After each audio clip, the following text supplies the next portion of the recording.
Couple notes here from Twitter. Barry Jackson from the Miami Herald tweeted out, Dolphins fall to 6-10 in the last 16 games of the McDaniel Tua era when Tua is healthy. There's been a regression on Tua's part, on McDaniel's part, and their ability to make magic together. Because 6-10 in their last 16 games, and these are only games that Tua's been healthy for, 6-10 is not a good record. If you look at the stat line from yesterday, Tua doesn't look bad. Somebody living in Omaha, it doesn't look bad. We saw Julian Hill wide open when he threw the interception. We saw him underthrow Tyreek, which on a stat page is going to look like a 47-yard completion. It should have been 7 points. It was 3 points. You're playing a different game in the fourth quarter because we were in field goal range when that last drive happened, that 2-minute debacle, but we were still in field goal range. Tua overthrew Tyreek. Tua is making a regression. He's not looking like the confident Tua. I got to go back last week what Xavier Howard said because it looked very much like what he said. If that first read's not there, there's a panic on this offense, and I don't know why it's happening year 4 still. But I do think it's fair to point out the difference between, and Hoch, you did in the first segment, the difference between week 1 and yesterday was night and day. I'm not excuse making here for Tua. We all know how I feel about Tua. And Barry Jackson Hoch put out an article about Tua specifically in late game situations, down 7 points, needing a touchdown with under 5 minutes to go. He has a 78.1 passer rating, which he writes, hardly the stuff legends are made of. But yesterday, the offense finally caught some rhythm, and it just looked different, right? Like it from the second to third, even early fourth quarter, it looked different. There was plays actually being made. It's hard because the other side of the football is just non-existent right now with the defense as well. Like neither side is playing well. Well, and when you really need the offense to look like they've gelled is at the end when you have to go downfield to either tie, win a game. And that's when the wheels come off again. Right. And he makes the ridiculous interception where he said after the game, he's just fourth down trying to make something happen. One of the things that annoys me, because I always think it's going to be different, he has zero ability to extend a play. And it is so maddening watching other quarterbacks. He goes down so quickly. It's probably through design. It's been beaten into his head. You have to go down the minute you feel any pressure. You cannot try to extend a play. Like, I mean, this is by design. He's got the ability, Hoch. He has the ability. We saw I agree. We've seen it. He has the ability. Tua won't leave the pocket. They will not let him. Yeah. And so even on, I was it last night I was watching, it was a 4th and 10. I don't know, but like Dak Prescott won the game. He's no Michael Vick. Dak Prescott. He's not putting up monster rushing numbers. Dude made a massive run up the middle when they needed it to be done. Tua is incapable of doing it because they won't allow him to do it. And it is such a, it's such a drive killer at the end when you need some magic to be made by a quarterback. We don't have that. And that's frustrating to me. I mean, it just, he goes down at the moment someone puts a mitt on him, he is down. I don't know, because what was the 4:00 game? The Buffalo Jets. Who played it for? Oh, KC. No, it was the KC and the Eagles game. KC Eagles. So they're talking they were like, this is the new NFL quarterback. The Jalen Hurts and the Josh, where they can make every throw, but they're going to use their legs. You call Lamar Jackson. Let's just look at the top 10 damn MVP candidates are going to be mobile quarterbacks. We do not have to y'all's point, we might have a mobile quarterback, but there's no design of him to move around. They don't even move the pocket in play calling. That long stretch, and then the linemen run in front of them, and they start patting the ball, looking across the field. Like, they don't even move the pocket for Tua. They used to move the pocket for Chad Pennington. And Chad Pennington runs like my auntie. My auntie's 73, but they would move the pocket. So now the pass rush is affected because now everybody's running at an angle. Listen, it's a, what how did Kyle Long say? Organization. Like, it's something going on there. What's funny is, remember last year, Tua's like, I don't worry about who's playing on the offensive line. I get the ball out fast anyways, brother. And it's funny he says that because he wasn't wrong, by the way. Last year, or the season prior, I'm sorry, he got the ball out faster than anybody, and it was working. Well, guess what? Now, Xavier Howard's like, oh, we know what Tua's doing. The whole league has caught on. It's not just Xavier Howard. He needs a couple extra seconds now because he wants to get the ball to Tyreek Hill over the top, and he can't. So he needs that extra half second to a full second, but you don't have the guys to create the extra half second or full second for him anymore. So, by the way, then what? Crowder, you talking about the short pass to Tyreek, the pass that he underthrew. You keep saying it should have been 7 instead of 3. It really should have been a interception instead of saying it should have been 7. Like, Tyreek helped him out by coming back and getting it. That defensive back didn't do himself any favors by not turning around. Like, that easily could have been and listen, I'm all for throwing 50-50 balls deep and let Tyreek go get it. So I'm not suggesting don't do that. I'm just saying that very easily could have been an interception. Yeah. The overthrow too. The overthrow later in the game on Tyreek, where Tyreek just runs like that little wheel route and Tua overthrows him. They point out on the broadcast, got very lucky. The DB slipped behind Tyreek Hill. If not, would have been right in his hands. Probably. And how about the first possession of the game? He threw an interception. We got lucky. Yeah. There was offsetting penalties. Yeah. He literally threw the ball at the middle linebacker. It was insane. Across the middle. Bro, I'm telling you, that Xavier Howard quote is starting to look very, you know how the Patriots used to pick up everybody the Dolphins cut just to talk with them pretty much, and then wouldn't let them play and cut them. Xavier Howard is telling the league, I played with Tua for years. I know what he is. And I'm sure the other defense coordinators see it, Solana, but like Crowder, go look at last year. We couldn't. Oh, all of a sudden, everybody's like, oh, the Dolphins, too high safety. Teams are playing too high safety before. This isn't new in the NFL. Like, teams know this. Xavier Howard just said the quiet part out loud, but I mean, Hoch just read you the numbers. Tua and McDaniel together, starting, finishing games. Like, teams know this already. It hasn't been the same. They figured it out. Yeah, it ain't good. One other thing for 15 minutes of Game Day Uncensored. By the way, Game Day Uncensored this week will start at 4 p.m. on Thursday. Tobin, Solana, Omar Kelly, starting at 4 p.m. this Thursday. Game Day Uncensored. They will bring you up to kickoff Thursday night in Buffalo. Oh, you guys are doing 4 to 6 with us, right? You guys are staying on the air. We'll be at Tucker Dukes. We're all going for Hochman burgers at 4 o'clock at Tucker Dukes. What the hell? What the hell? Why don't y'all just go from 2 to 7? Yeah, you know what? Now that he says that, no, actually, I think we should go for Hochman burgers Thursday before the show, maybe for lunch on Thursday. I got to see if OG is. I better text OG today. Monday, he has to have 3 days notice. Oh, big bad Rondé Gadsden. What's he ever done? And if we go to Tucker Dukes, I got to be home by 2. Yeah. I got to go to Tucker Dukes at 8 a.m. I can't eat a burger at 8 a.m. No, we get there at noon. We eat a couple Hochman burgers. And we'll be home by 2. I'm going to be sleepy by 4, but I can give you 2 hours on Thursday. And then I nap at 4. I wake up for the game. What time's the game? 8:15? Yeah. What channel do I need for Thursday? Good luck. Oh, goodness. What is it? No, it's Amazon Prime. Thursday night's Amazon Prime. There'll be a local affiliate, though, because the local games always have a local affiliate. Bro, last Thursday, get to my parents' house. It's like 9:15. I had to pick something up. My dad is watching Buffalo, Baltimore. I'm like, from NFL Network. From the previous Thursday night. Last Thursday. Or on Monday. This was Monday. Whatever. Like, he was watching Buffalo from the previous Thursday night.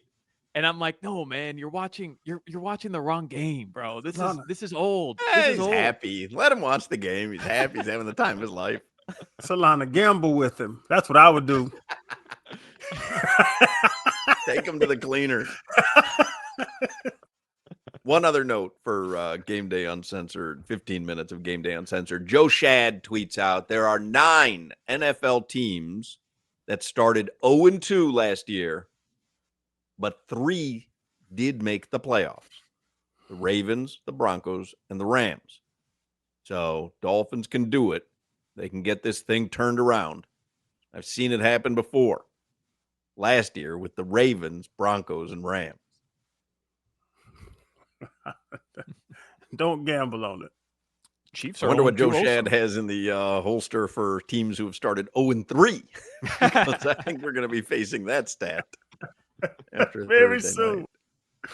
night. Headlines brought to you by Doral Hyundai, home of the Pricito, our lowest price. Visit Doral Hyundai or DoralHyundai.com. It's too early for this, and I'm not trying to be negative here about Tua, but it did sound just a few minutes ago, Hoch and Crowder, like you might be seeing a bit of the light when it comes to the limitations that the Dolphins starting quarterback has. Now, I'm not saying that Tua is a scrub or whatever, but that's been one of my frustrations. What do you do if McDaniel ends up being canned at some point this season and Greir ends up losing his job at the end of the season? A lot of people feel like that's going to happen. What do you do with Tua? And I'm just being honest. Like, I don't know. It's a tough spot the Dolphins are in. Committed a lot of money to him.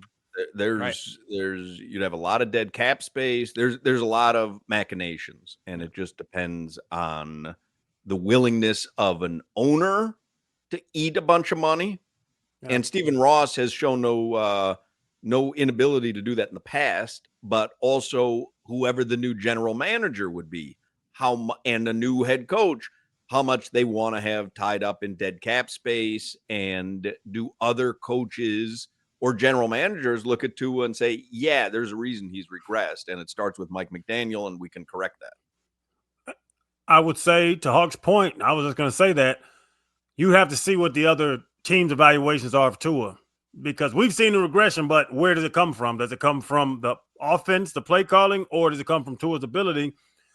It's easy today to say he underthrew Tyreek Hill. He can't throw that far. I think Tua can throw further than he threw that ball to Tyreek. More protection. I think, yeah, give him protection. I think he can step into a 60, and that's exactly where he needed to throw that ball to Tyreek.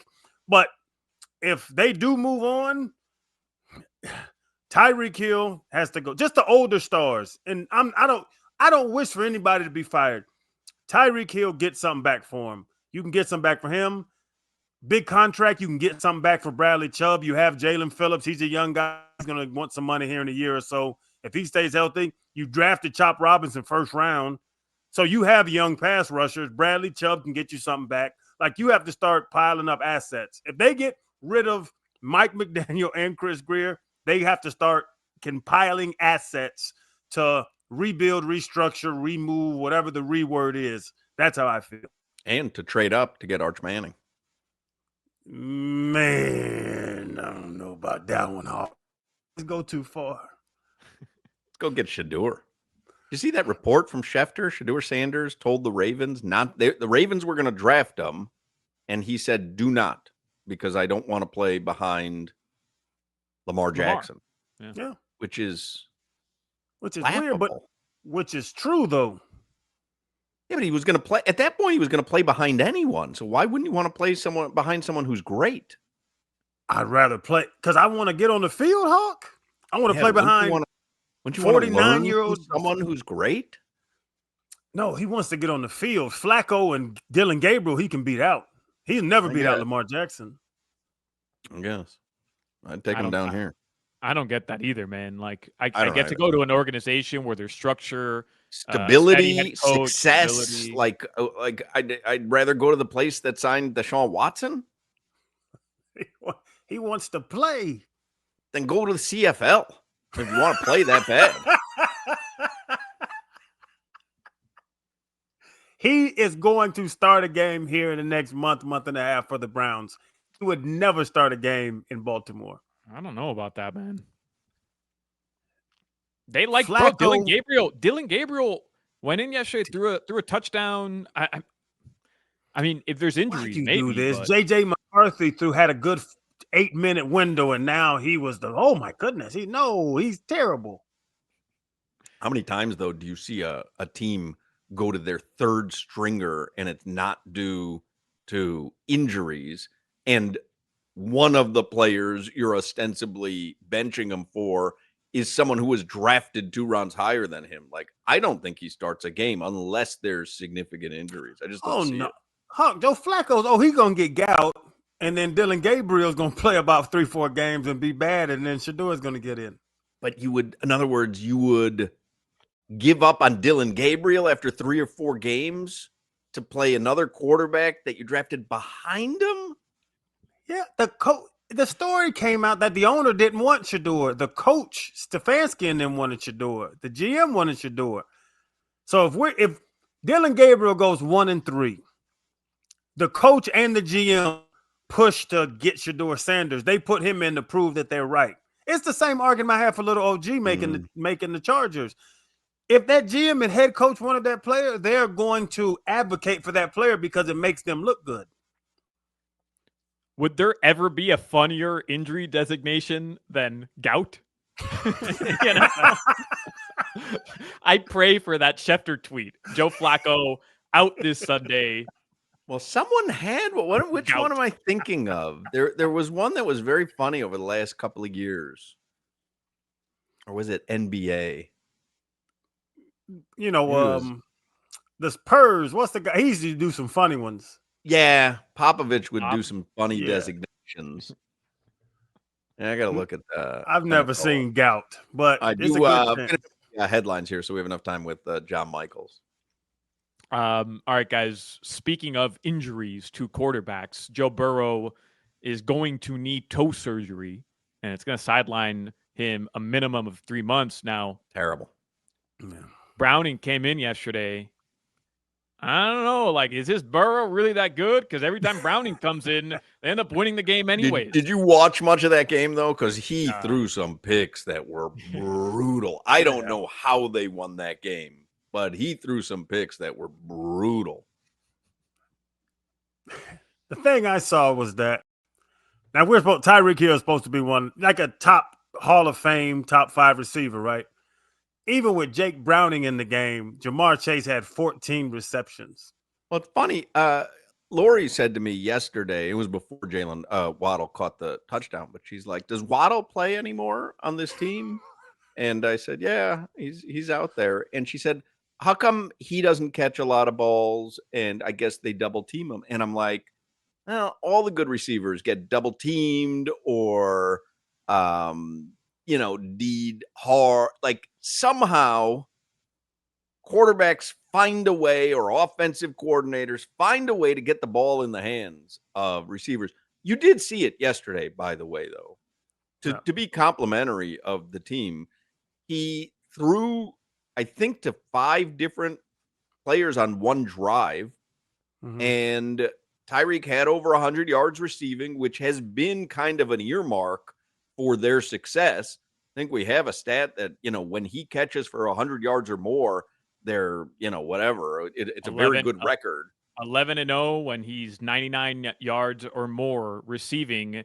And I think now they dropped to 7-18. I have to double check that, but it's significantly below 500 when he doesn't catch 99. But he caught for over 100 yards yesterday. They did everything that they kind of needed to do, but there were a couple of just events. The kickoff return after the punt return was crazy. I mean, a gut punch like only Dolphins fans know how to receive. And it was just that there was just myriad times where you're like, wow, they're actually going to win this game, and then somehow they couldn't. This Mike Vrabel tried to hand the Dolphins every opportunity to win that game at the end. That pass on second down, I understand what they were trying to do. When they were trying to run out the clock or wanted to run out the clock, that pass on second down, I think it was Andrew Catalon and Jason McCourty. Yeah.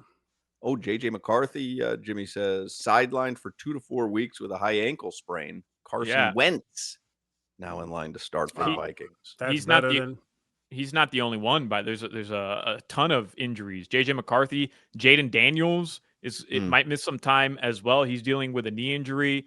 Justin Fields is in concussion protocol. Brock Purdy didn't play this past week, is likely out for a couple more weeks as well. Burrow with toe surgery. Like, quarterbacks are going down, man. Ours is who's standing, durable. baby. Look who's durable. I had this conversation to go back just to the receiver conversation, because Chan was asking me, because he watched the game last night. He was like, Justin Jefferson can get open whenever he wants to, because they double team him, but he's just going to press the corner up. The safety's high. He's going to run those comebacks to the sideline. He's going to run the in routes. Like, double teaming a good receiver, you could scheme it up. Jamar Chase, 14 catches. That's just stupid. Like, I played against Moss, Andre Johnson. I don't care how many people you put on a guy, you can scheme him to get open if you know the coverage. Tyreek is that good because he's that fast. Like, use him, shoot him inside on the safety. Safety jumps the route, and then he goes behind the corner. That's what happened when he was wide the hell open. He was double teamed when he was wide the hell open and Tua underthrew him.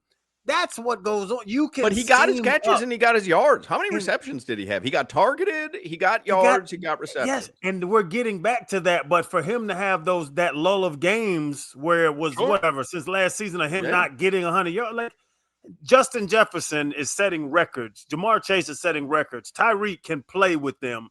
Why isn't he setting records? And it goes back to the Mike McDaniel conversation. And Hawk, I got to run back because when your wife asked you why is Waddle not getting the ball, don't tell her he got D'd hard. That's not really trying to get her in the mood. How'd that work? Things weren't going well for the Dolphins. I thought maybe they could go well for old Uncle Marky here. Didn't work well. No, I hope you had the under. You put on a McDaniel performance in the fourth quarter. My press there was conference afterwards. My press conference afterwards, I said, "Yeah, we're having a difficult time with getting the personnel in and out."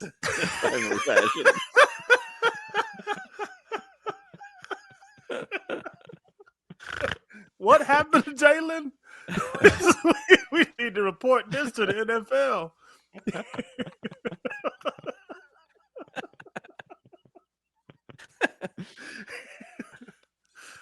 6 for a $109, by the way. For he only had Tyreek 6 Hill. receptions. Yeah, 6 receptions, but for a $109. He can do that. He can try to get us to bite. What do you mean? Wasn't it half field?